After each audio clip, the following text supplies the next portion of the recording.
Hello everyone, welcome to Black Heaven, a necromantic dating sim. Now I've been looking at this for quite a while, and this finally came out today on October 20th, 2023. And this was developed and published by Occult Triangle Lab. So as you probably know, if you're familiar with the channel, I have played the demo a couple of times, and I've been pretty impressed. So it's finally arrived, and I'm quite excited to play. Let's go ahead and let me check the options first because I am a fast reader. Let's see.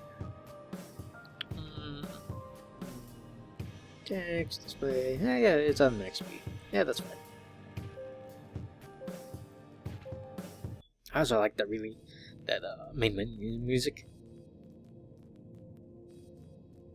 3 days. It's been 3 days since you arrived at the library of Gizaron, and you can already feel your body dying, 1 inch at a time. Your fingertips have become dull and black, and you can't seem to get enough air into your lungs. Across your skin, isolated black splotches have merged together, becoming a living tapestry of cancer.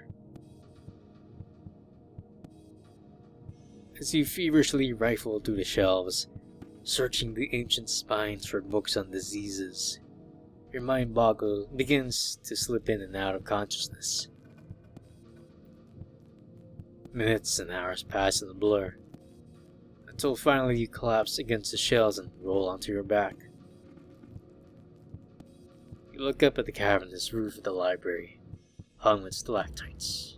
Thousands of tiny fireflies float between the spikes of rock, casting dim light on the shelves below. This library used to be one of the ancient wonders of the subterranean land known as the Sunless Kingdoms. But now, it's just a pile of moldy paper. You've heard that they tried to seal the entrances to the underground when the plague began, to keep out the infected. It had given the artificers enough time to craft their first filtered masks, but it wasn't enough. The plague still made it down here. Now the only ones left alive are people like you, resistant to the disease, although not immune. Your mask has kept you from breathing in more of the disease, but it can only help so much. Even worse than the cancerous plague spraying through your body, however, are the memories. There was a time when you were just beginning your studies as a scholar of immortality at Pt.1 Academy. Everything was so bright, so promising. You close your eyes. When you open your eyes again, you're sitting in front of a desk in a sunlit room. Scrolls hang from the walls, each one featuring illustrations from ancient manuscripts on immortality. A black pot of tea is sitting on the desk, and across from you sits Rue. She's dressed the way you remember her, down to the gold epaulets on her shoulders, the uniform for instructors of Pt.1 Academy. Rue shuffles some papers around, her gaze refusing to meet yours. Slowly, the memory falls into place. This was your first day as an initiate at Pt.1. The day you would meet your mentor, speak about your course of study. My course of study. You'd been so nervous to meet your new mentor. You expected someone wise, older, and confident. Rue was none of those things. Who's out? Rue's voice jerks you out of your thoughts. How are you finding the academy? It's big. It's kind of confusing to find my way around, but I'm getting the hang of it. I see. Rue shifts in her seat. She rearranges her documents again, as if buying time before saying something else. You remember what you thought all those years ago. She was too young to be an instructor here, much less your mentor. I think this music is new before the demo. I know they added some new tracks. It's really nice. Fits Rue really well. Still, they told you that she would be the one mentoring you for your first year. What subject are you most interested in studying? I don't remember what you told her back then. What did you want to study? Let's see. Physical augmentation is... I think artificial generation... I think artificial vessels is Rue's thing. I know physical augmentations is the one that beats us up. I forgot. We could go for Elise. Let's see. Let's go with maybe some artificial vessels. Yeah, I think that's Elise.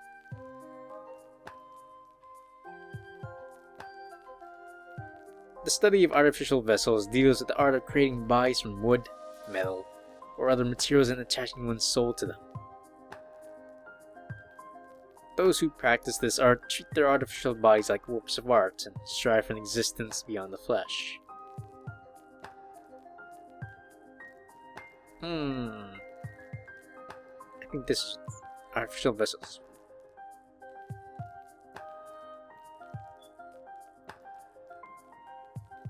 Let's see what generation is. The study of resenescence and regeneration is concerned with the art of crafting, creating, and regenerating one's flesh, as well as staving off its decay. Those who practice this art are remarkably resilient and can endure lethal injuries and diseases.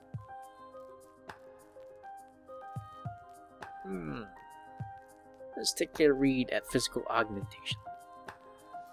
The study of physical augmentation is the art of enhancing the mortal body. This can include the bones, muscles, organs, and senses. Those who practice this art take pride in pushing the human body to its absolute limits. Okay. Yeah. I think I might go for senescence and regeneration, maybe? Yeah. I think that's Elise. When you learned about the art of physiomancy as a teenager, you had to watch the master physiomancer rip her own arm off during a demonstration. Instead of grimacing in pain, the woman's face had been serene, even radiant.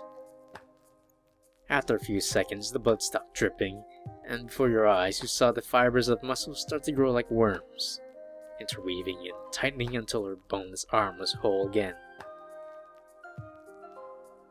New skin stitched itself across the flesh like a sweater, until not a trace of blood or gore was visible. Finally, the whole arm stiffened as the bones rapidly calcified and filled the cavity inside. After 2 entrancing minutes... my bad. The mage flexed her fingers and moved her arm in a wide, windmilling arc. It was the most awesome display of magic he had ever seen. From that day on, decide that you will learn the art of bodily regeneration. You suddenly realize that you've been lost in thought for a few seconds, and that Rue has been looking at you the whole time. Regeneration. Well, we have an excellent curricula for that. A servant arrives to pour both of you tea, and you're left in silence as they fill your cups. You sip your tea slowly, remembering how you wanted to make it last back then. anything was better than continuing this extremely awkward conversation. When you set down your cup, you see Rue drop her gaze. She was clearly watching you sip your tea. Instead of speaking, she begins filling with a small piece of paper. Unsure what to say, you still look at the window at Pt.1 Academy's beautiful campus and reflect on your time there. You were nervous when you first stepped foot in Pt.1. You weren't from a wealthy or famous family, and this was supposed to be an elite academy. For the first time you'd met your classmates, you'd felt awkward and out of place. People looked at you differently, and you'd hoped you could live up to expectations. But when you look back on your memories of Pt.1, you remember the pleasant things most clearly. You hear her soft, ripping sound and look over at Rue, who's carefully wrote through a piece of paper along a straight line. She freezes when she sees you looking at her and begins to speak rapidly. One of the interesting things I discovered when studying here is the paper lotus problem. Have you heard of it? No. What is it? The idea is that when you fold a paper lotus, it will never perfectly align the folds, and each flaw will have a ripple effect on the next fold. In the end, one flaw can change the outcome of the entire lotus. If you know how, you can see, or at least recognize, a person by the flaws in their lotuses. Because those flaws reflect their individual soul, as expressed through their physical form. She quickly folds the lotus, smoothing the creases and rotating the paper as you watch. Finally, her pristine paper flower rests on the desk. You inspect the flower from different angles, trying to spot some kind of asymmetry. It looks perfect. But it's not. If you magnified your vision, you'd see the tiny imperfections. The more you magnify it, the bigger those flaws would seem. Well, can anyone fold a perfect lotus? That's the important question.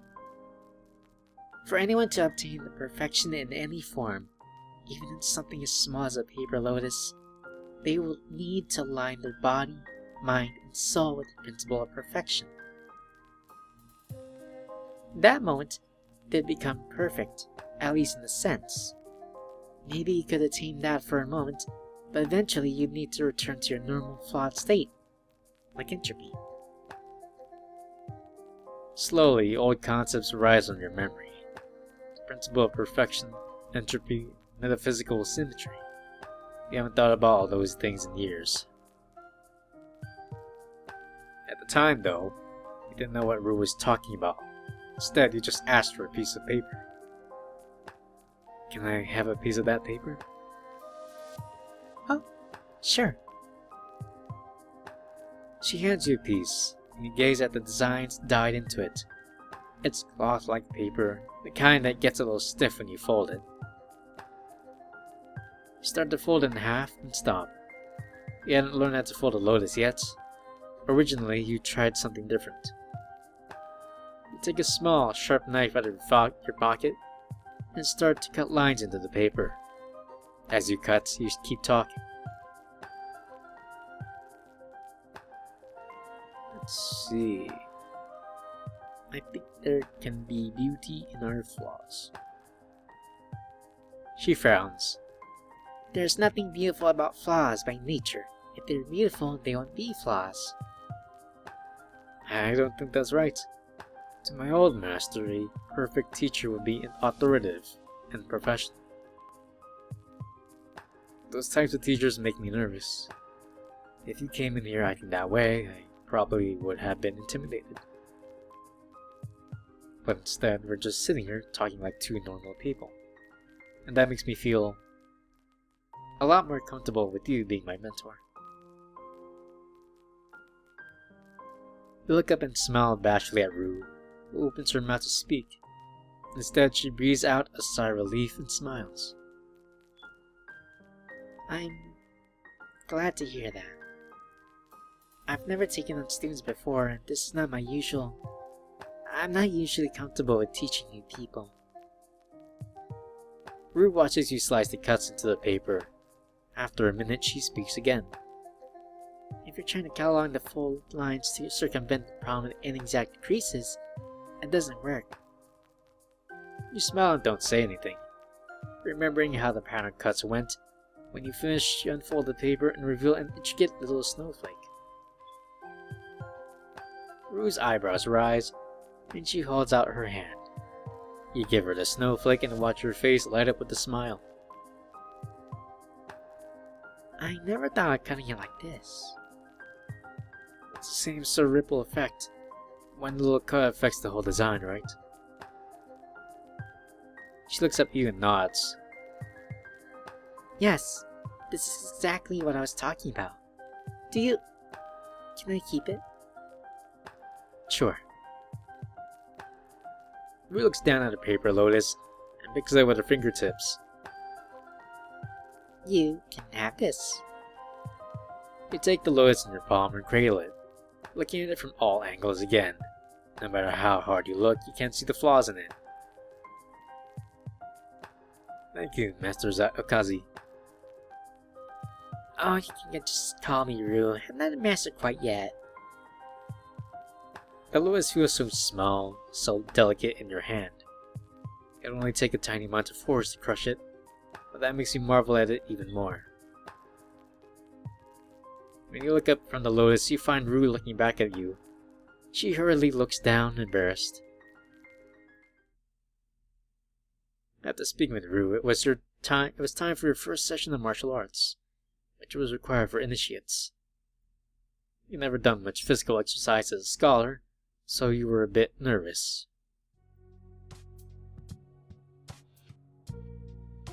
Sitting on the hard wooden floor in your new workout uniform, you watch your new chief instructor enter and survey the class.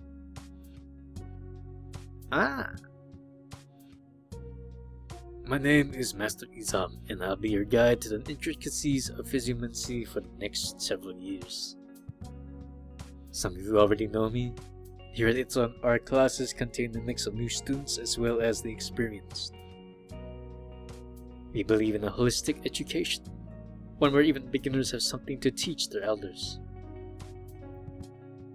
As Master Izam drones on, you notice that one girl's gaze never wavers from his face. Her back is straight as a post, and her face is dead serious. When Izam calls for a volunteer, the girl's arm shoots up, her jaw set and her eyes steely. He points at her and motions for her to approach. A human body contains hidden depths and subtle dimensions of power. In this class, we explore these depths hands-on. For example, when I asked Initiate Ito here to attack me, he motions for the girl to advance, and she rushes to him with surprising ferocity. She throws a punch, but in the blink of an eye, her feet leave the floor and her whole body is launched over Izam's shoulder as he grips her arm and throws her. She lands hard, but she manages to get her legs under her and leap to her feet, apparently unfazed. Master Izam nods to her, and the girl sits back down. It comes time to pair up the first exercises. You swallow hard when Izam pairs you with the same girl. Izagi Ito. Aha! One of the best girls. My favorite.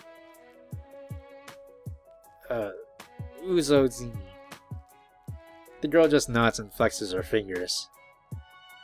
The first exercise is meant to loosen the wrists and start with both partners clasping each other's forearms. One partner with their palms up and the other with their palms down. You watch Izagi tighten the bandages on her arms and lay out her hands palm up. You gingerly grip her arms and her fingers wrap around yours, gentle but firm. You notice that the skin above her bandages is covered in green, black, and blue splotches, deep tissue bruises. When you raise your eyes to hers, she has the same dead serious look you saw before. Whoever has their hands on the bottom rotates their wrist. She lets go of your arm, moves her hand to the inside, and grips the top of your arm, forcing you to flip your arms over. And then you do the same. You mimic her movements by twisting your wrist, moving it to the inside of her arm, and then wrapping your fingers around her arm. You watch her hands make the motion again, her fingers spreading out and closing like the wings of a bird. Don't look at your hands, look at me. Startled, you raise her eyes to hers again. She has deep blue eyes, and you can tell all of her focus is on you. When you get more experience, your hands will do this automatically. It becomes an instinct. You won't hesitate. You'll just do it naturally. You gaze into her eyes, feeling your fingers moving against her skin. You can feel your palms going sweaty, but Izagi doesn't seem to care. How long have you been a student here? 2 years. She says the words gravely, as if she's telling you how many years she has left to live. Wow. So, what's your focus of study? Physical augmentation. Her eyes never leave yours, and it's starting to get to you. You learn to avert your gaze from people's eyes, but here, it seems like Izagi doesn't even care that she's staring at you.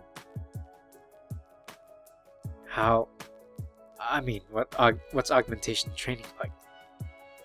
She remains silent for an uncomfortable amount of time, her hands still rotating around your arms. It's strangely hypnotic. Have you ever treaded water? Yeah, I've treaded water. Here, they have you tread water with a heavy brick in your arms, so you can only kick with your feet. It forces you to just keep your head above water. When you get good at that, they give you another brick. With 2 bricks, the only thought in your head is trying not to drown. Your head spends most of the time below the water instead of above it. All you can do is break water, take a quick gulp of air, then go back down. That's what augmentation training is like. You give a nervous laugh, but Izagi doesn't smile. Seems like she's inspecting your soul, 1 inch at a time. Let's see. Do you have any tips? You've never done any hard labor like farming or rough work, right? Yeah, I guess not. How can you tell? You expect her to say, I saw in your eyes, rather than telling she's been staring at you. Imagine that she's been piecing together your entire life story. Your hands are soft, except your fingertips. Did you play an instrument? I did. Just a bit of violin, as a hobby. How many years? 3 years, I think. Izagi keeps circling your wrists around your palms. You try to pay attention to the way her fingers grip and let go. The only things worth having need a lifelong commitment. That's my only advice. That's enough warming up. Time for the next exercise. Izagi lets go of your wrists. You must fall back to your sides, and you're left with the ghostly feeling of her palms and the sweat cooling on your skin. After the martial arts session, you head to the bathing chambers to wash out the sweat and change back to your scholar's uniform. You remember your next session was your first course in anatomy. As you walk into the room, Master Izam hands you an apron, a pair of cloth gloves, and a porcelain mask to secure around your mouth and nose. You pile them on and stand against the wall with other students, whose eyes are fixed on 12 tables set in rows. Each one has a corpse of a deer on it. The stench of rotting meat manages to penetrate your mask, making you gag a little. After a few minutes, Master Izam addresses all of you. The human body is a wondrous and complicated thing, more complex than any clock and more elegant than any work of art. Each organ has its place in the body. When you arrived at Itsan, We're told that each class of students would learn from only one master for their first 5 years. According to them, each master was expected to have perfected their knowledge of all 3 areas of study: physical augmentation, artificial vessels, and regeneration. Behind her mask, he grimaced at Izam's condescending way of talking. He dreaded having to listen to this man for 5 more years. When he's finished with his lecture, he begins pairing pupils up and assigning them to a table. You're paired with a freckled girl with red hair and long, pale fingers. She's pushed her hair back so it hangs behind her shoulders, but loose strands seem to keep getting in her way. As Izan begins going over the tools at your table, the procedure to remove the deer's organs, the girl picks up a small, short knife. "Hello, Elise." You watch in amazement as she makes one clean cut down the center of the corpse's stomach, just deep enough to slice through the hide. The deer's muscles are laid bare, and the girl begins making lines of short, precise cuts. The different muscle groups reconnect.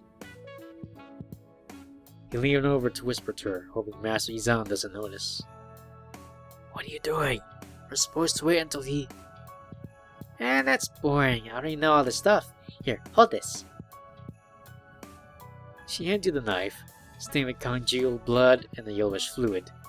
She then picks up a stack of wooden trays and spreads them across the open table. "I'm gonna remove the heart. I want to see the little chambers and flaps."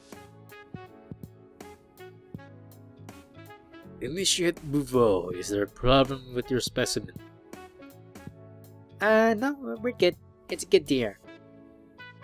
"Then I would appreciate it if you refrain from speaking while I'm speaking." "Oh yeah, sure, sorry." As Master Izan drones on, you watch the girl fidget impatiently with the tools laid out in front of her. Finally, the lecture is over. You're free to start examining your deer. The red-headed girl immediately grabs a different knife and picks up where she left off. "You look like you're a little sick. This your first course in anatomy here?" "Yeah, I've never done anything like this before."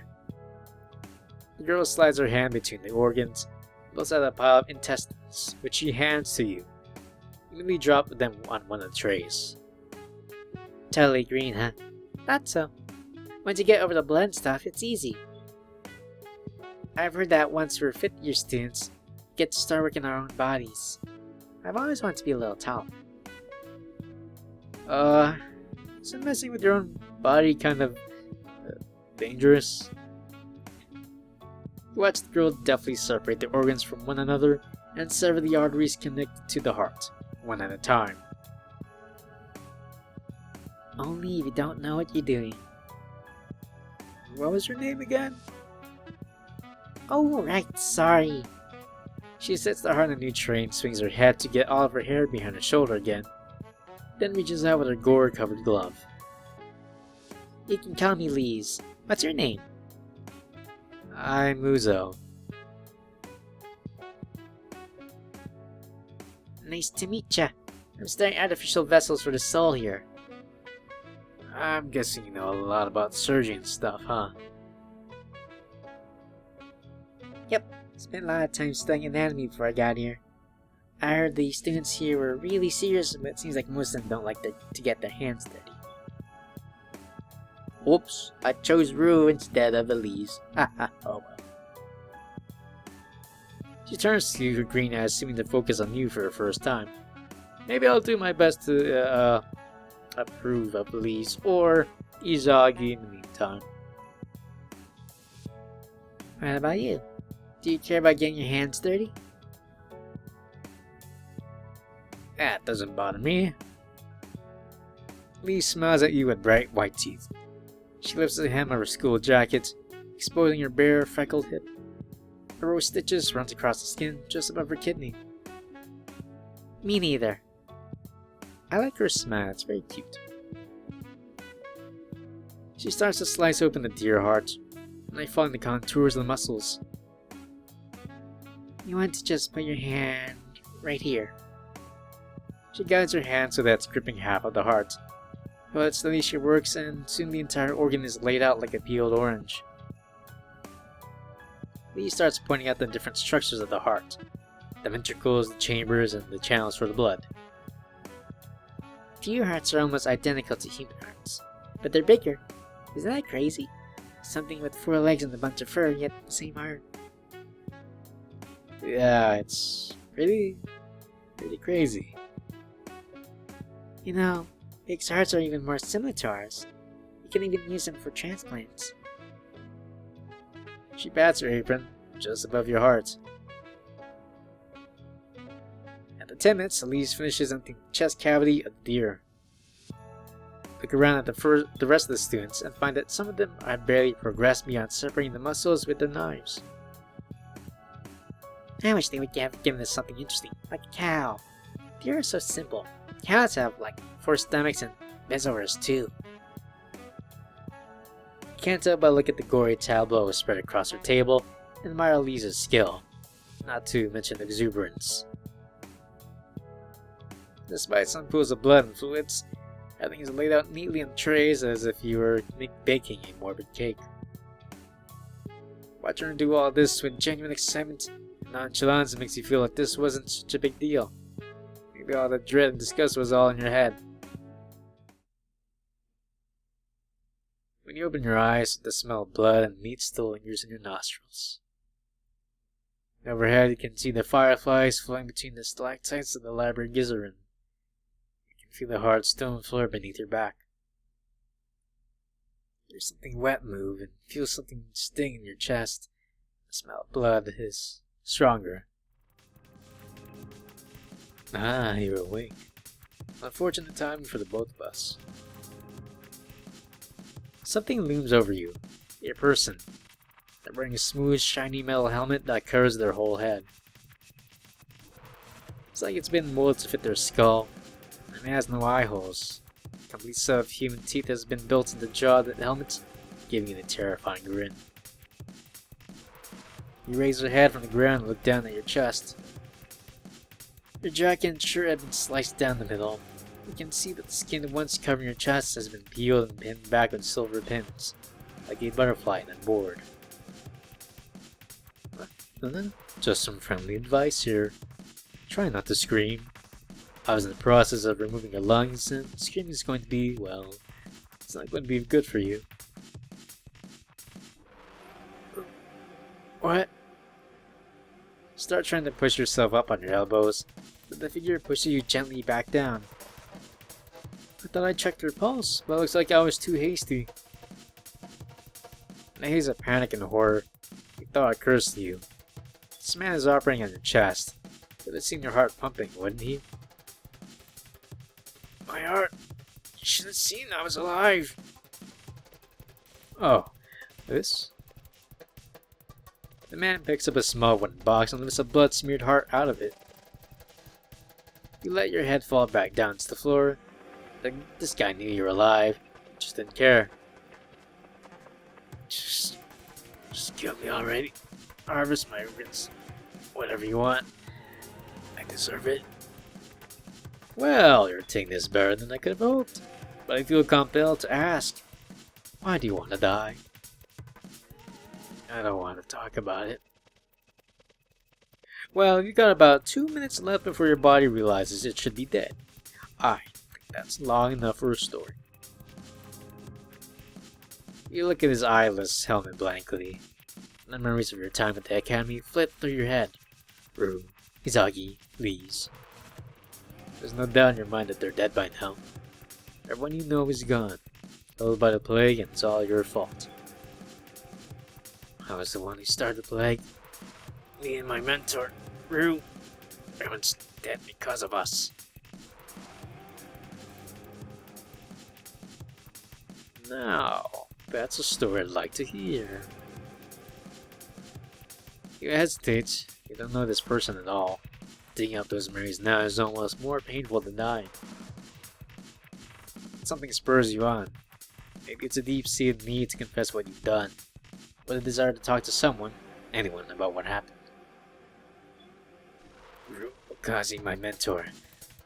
Just researching how to regenerate flesh and grow it. She grew all kinds of organs, but eyes were her specialty. She was trying to find a way to make the body regenerate itself, so it would never age.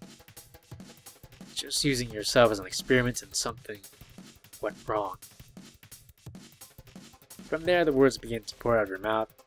As they do, a flood of memories comes with them. You never told anyone the story of what happened. You never let anyone get close enough to you to tell it. And even if you had, the guilt was more than you could bear. Now that you started, you can't stop talking. About the 6 students, the pyres, and above all, the hundreds of eyes. When you're done speaking, the man whistles inside his helmet. You know, I've ruined quite a few lives in my time, and most of them on purpose. But that's a drop in the bucket compared to you. You're an accomplice to extinction. Only a few people in history can say that. Mind if I shake your hand, just to tell people I've done it? The man offers his gloved, blood-stained hand. You look at his grinning helmet and get the feeling he's mocking you. You can call me No Eyes. It's a pleasure. You reach for his hand, but you're too weak to lift it high enough. No Eyes raises a finger, as if remembering. Ah, right. All your organs. Sit tight. I'll get you some new ones. My compliments. No Eyes reaches in his satchel and begins flipping out carefully wrapped white packages stained with dark spots. You said you were a student at its own academy, correct? The epicenter of the plague? Yeah. I was under the impression that they studied 3 kinds of physiognomy there. Vessels, augmentation, and regeneration. Is that right? Yeah, they study all 3. How did you know that? I thought about attending its own once, back when I was considering where to study. Wait, you're a physiomancer? I started as one. It shouldn't be a surprise. I did open you up like a pumpkin and scoop out all your guts, and you're still talking to me. Ah, right. I learned enough of it to survive this nasty little disease you and your mentor crafted, but in truth, my preferred area of study is a little more esoteric, a bit more experimental. I don't usually mess with flesh anymore. What is it? Necromancy. You've heard the term before, but I can't remember that it's some obscure immortality practice having to do with heavy mathematics. However, I've come to realize that no matter how talented or cunning I am, I'm still stuck in this devilishly handsome body. And thanks to you, nobody's going to survive in this day and age for long, so that leaves me with one only option. Leave. Where are you going to go? Bad question. I better want to be to ask when I'm going. What are you talking about? No Eye sighs and continues working on the organs in your ribcage. He suddenly hands you a small scalpel and motions you for you to hold it. Every school of immortality fights against the march of time. Bodies decay, minds go mad, everything fades in time. Right? I'm not trying to fight time. I'm trying to slip through the cracks in it. For a moment, No Eye seems to jitter in place, as if his body forgot where it was and froze while trying to catch up with movements. No Eyes finishes stitching up your abdomen and bats your chest. All better. New heart, lungs, kidneys. Stronger ones too. Yours were disgusting. You lift your head and look down at your chest, and you feel your torso. A line of fresh stitches runs up your skin, still tender to a touch. There's no way someone could replace all those organs that quickly. It's gonna take hours to get them all hooked up again, not a few minutes. Something is deeply wrong here, but you can't tell what. Alright, thanks. I'm gonna get going now. We're not done here. This were cut through yours like a scalpel, which you now realize is missing from your hand. I need you for something. What need me for? At the school you went to, you probably met some talented, knowledgeable people, right? Yeah. I need those people. Or rather, they're ghosts, and you're going to help me get them for me. Why do you need them? Aren't you Physiomancer too? I never actually finished my education in Physiomancy. I abandoned it in favor of Chronomancy. I am an excellent surgeon, but I neglected the other aspects. Which in hindsight was a mistake, but now I have you. I'm willing to bet your classmates' ghosts have the right combination of knowledge to create the kind of body I need. Your mentor sounds like the right kind of person. Now I need people who understand physical augmentation and building artificial vessels. Do I have a choice in this? An interesting question. He leans down to his helmet inches from your face. Feel something cold and sharp against your neck. You glance down to see that the scalpel is pressed against your skin. I mean, after all I've done for you, it would be rude to refuse, wouldn't it? And if there's one thing I can't abide, it's rudeness. Let's see. Go ahead, kill me. I don't like being threatened. I don't like being threatened. I don't like being threatened. If you want something from me, then let's make a deal. And Wyatt chuckles and lifts the scalpel from her throat, then straightens up. Now you're speaking my language. Yes, let's make a little deal, you and I. Do you have any happy memories? Happy times in your life? For once, you imagine the academy in the face of Rue, Izaki, and Lise. Yeah, I have some happy memories. Why? Good. Now, I want you to imagine the best day of your life. Imagine waking up, living through that day, and going to sleep again. And when you wake up, you get to do it all again. And when you get tired of that, you move to a different day. That's what I'm offering you. You get me those ghosts, I can make you your own happy little time loop. Once you're in there, you can do whatever you want. See something different, do something different, see how things would have played out. You furrow your brows. You've never heard of anything like what he's describing. You can do that? Absolutely. Chronomancy is a part of art of reshaping time.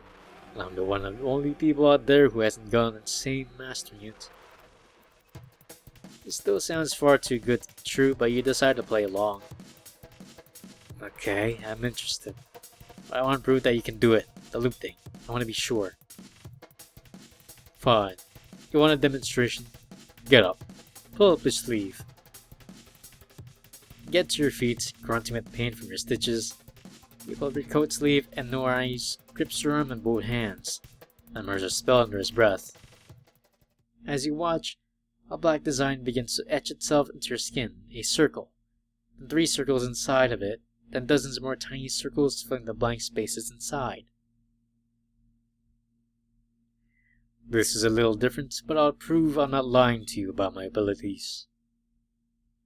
As long as you have this enchantment on you, all you have to do is save the game and go about your business.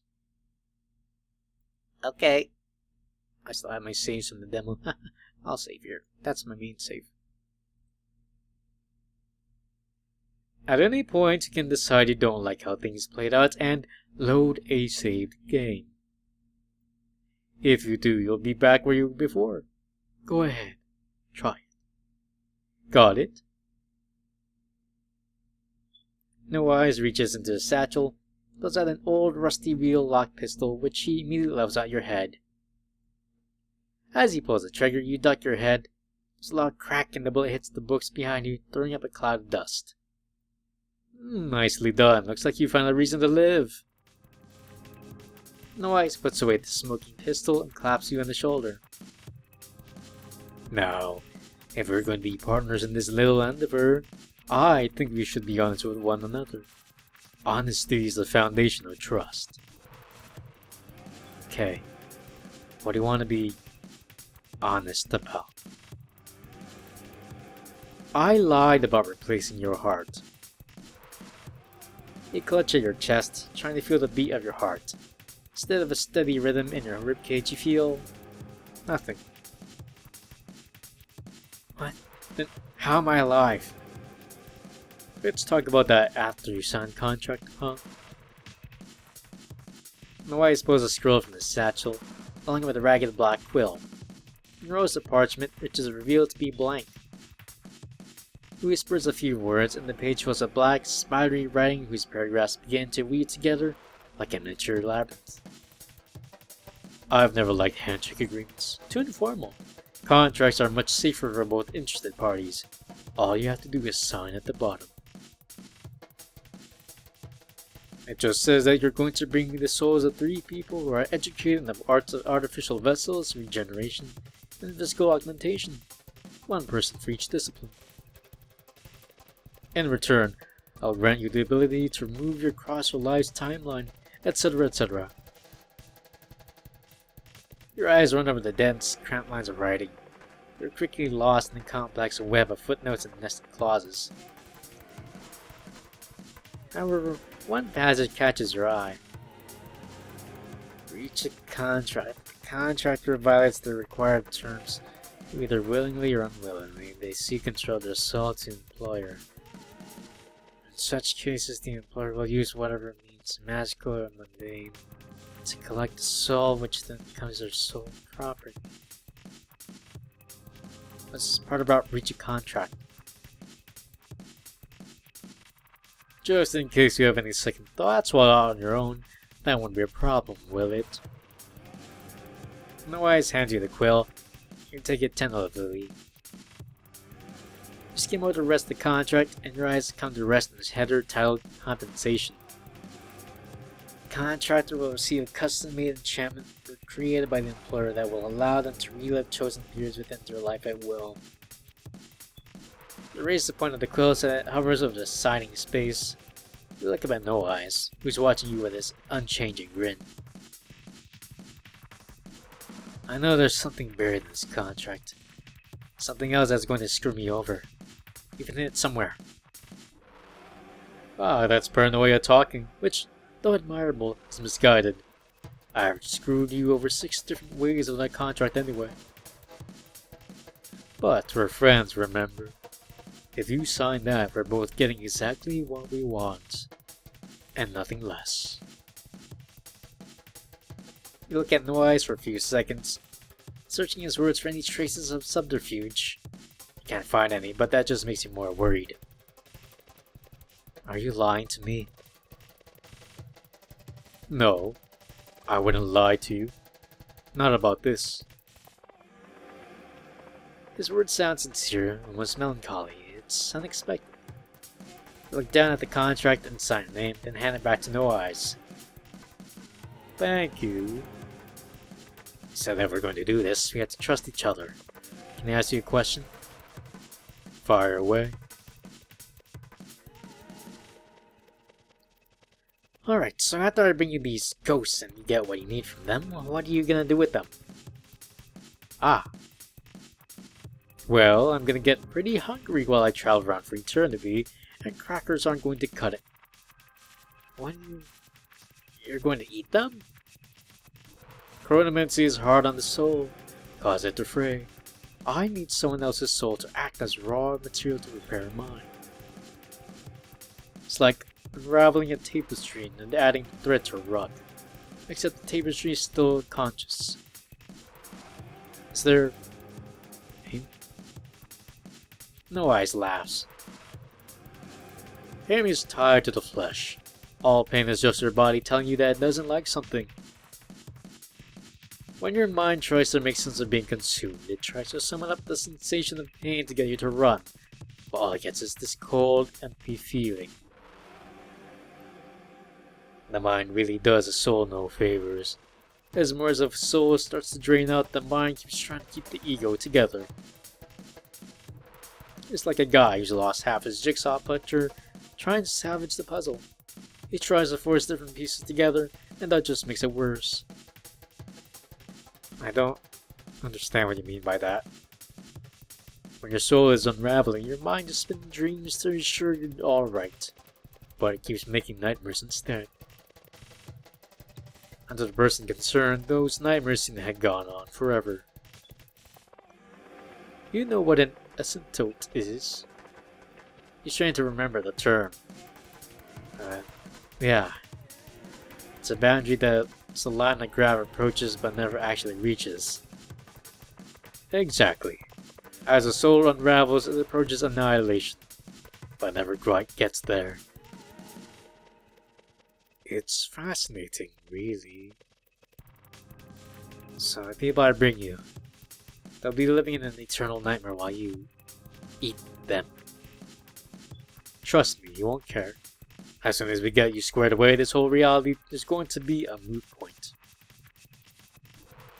In this alternative world, the time loop version of my life, all those people be there, even the ones I give you. Souls can't be destroyed retroactively. Even if I eat them, it won't hurt them in the past. You feel a pang of guilt and terror at the idea of handing your friend's souls over to be consumed, but the world you'll inhabit will be just as real as this one, and they'll be there waiting for you, safe and sound. Besides, being a ghost is already supposed to be an eternal torment. Trading one torment for another isn't that bad, right?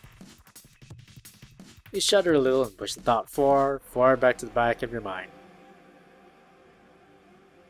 Just telling the truth, and there's probably a dozen timelines where they're happy and safe. So it's alright if this one turns out badly. Sorry, it turned out badly. Alright. Anything else? I want to know more about you. Noise chuckles to himself. About me? I've made it this far in life by not giving away details about me or my past, and I'm not going to start now. Why do you think I wear your mask? I told you about my past, and I haven't told anyone that stuff before. Besides, we're friends, aren't we? Fine. You want to know what I did after I learned necromancy? I put a bullet in my head so I could relive my life. Not a level 2 time loop, where I was in control. I relived my whole life from birth. I did that 5 more times before I mastered necromancy. Once I was finished, I went back one last time. I went and tracked down my old colleagues, the ones who ridiculed me and ruined me. I made them understand what I had accomplished. Now, those people don't exist anymore. They've never been born.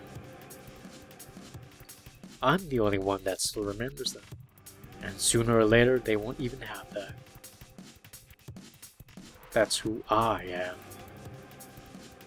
I see. Anything else?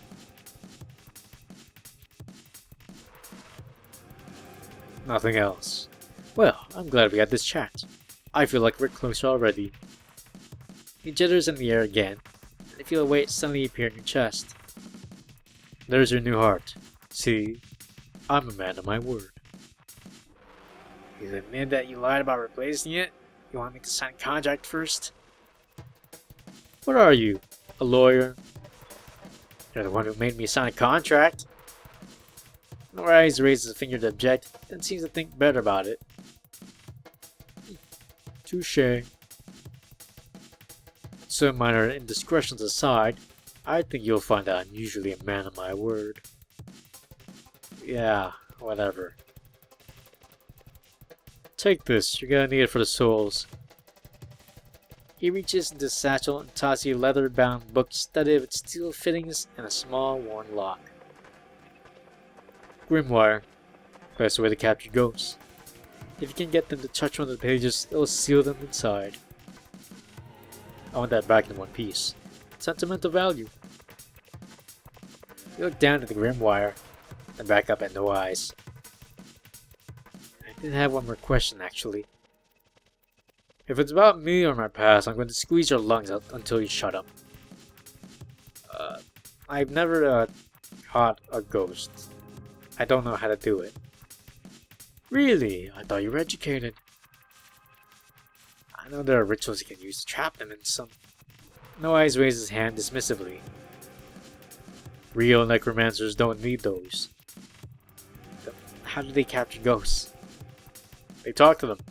They calm them down, lull them into trusting them, and then convince the ghosts to get in their grimoire. Ghosts want things. That's why they're still ghosts. Some want to forget the past, others want safety, and some of them just want a friend. You know these people, right? You're a mentor and these former classmates of yours. Then you're halfway there.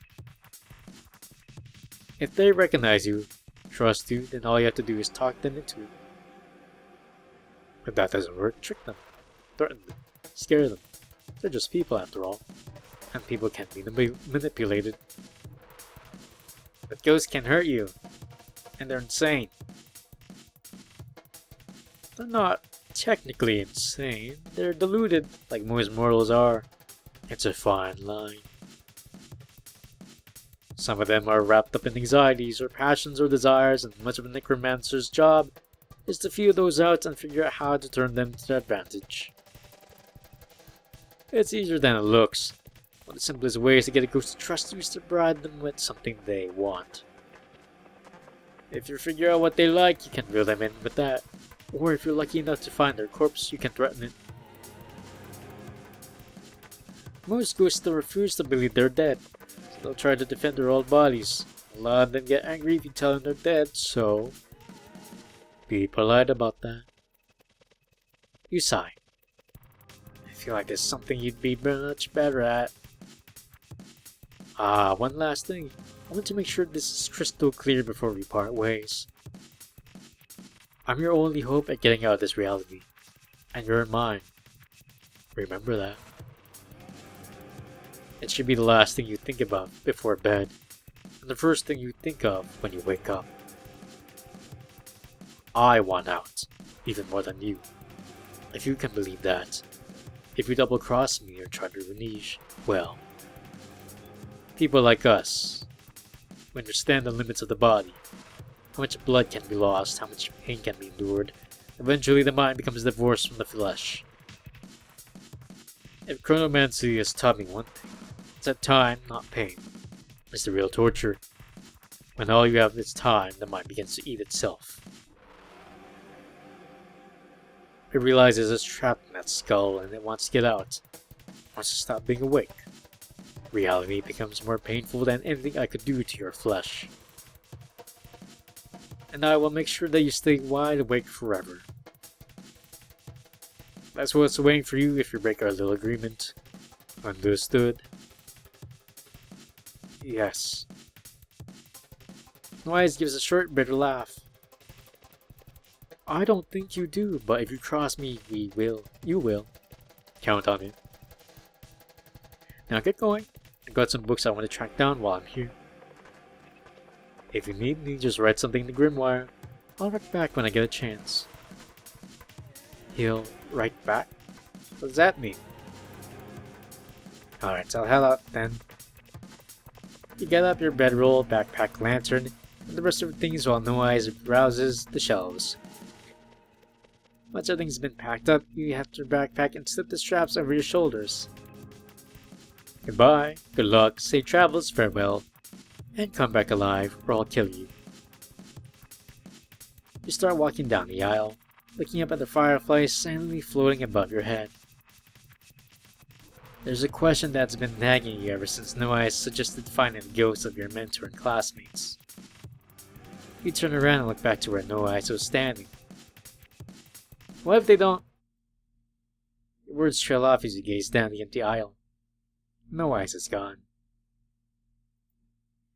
All that's left is a feeling of dread deep in your gut. You dread having to face Rue, Izagi, and Lise. What if they don't want to see me again? As you walk past the giant gates of the library, you find yourself facing the yawning dark of the cavern beyond.